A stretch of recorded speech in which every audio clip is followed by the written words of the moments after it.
Mr. President, France has continued to stand in solidarity with the Venezuelan people as they face the crisis that has been plaguing them for far too many years.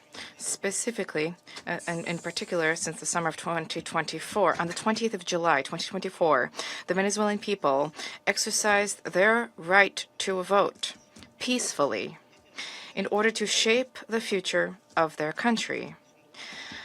Their right to choose their leaders, nonetheless, has been stripped away from the people by Nicolas Maduro. Must we recall the facts?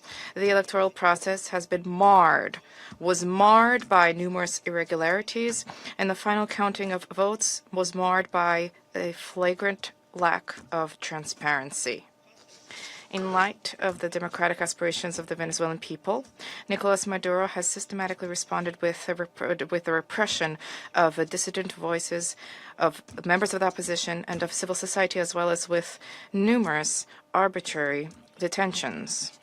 France has always expressed itself with clarity about the fact that these practices are unacceptable and that respect for human rights must be upheld.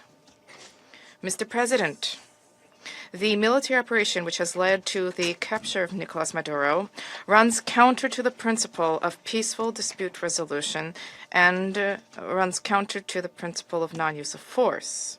The proliferation of violations of the Charter of the United Nations and of violations of international law by states vested with responsibility as permanent members of the Security Council chips away at the very foundation of the international order. Contravening the principles of the Charter, including the principle of respect for independence and the territorial integrity of states, undermines the foundation of the United Nations and weakens international peace and security.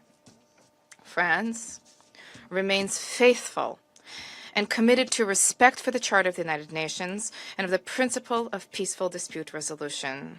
We have an obligation to uphold these principles at all times and in all places.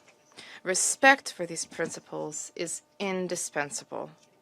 Mr. President, France wishes to reiterate our commitment to respect for the will of the Venezuelan people. The transition which is currently being opened up for Venezuela needs to be peaceful and democratic and carried out in a manner which respects the choice of the Venezuelan people, a sovereign people. This transition must be led by and for the Venezuelans. France stands ready, alongside states in the region and our partners at the European Union, to uphold dialogue with a view to the restoration of the free, democratic expression in Venezuela. We stand ready to support regional stability. This also needs to be the role of the Security Council. Thank you.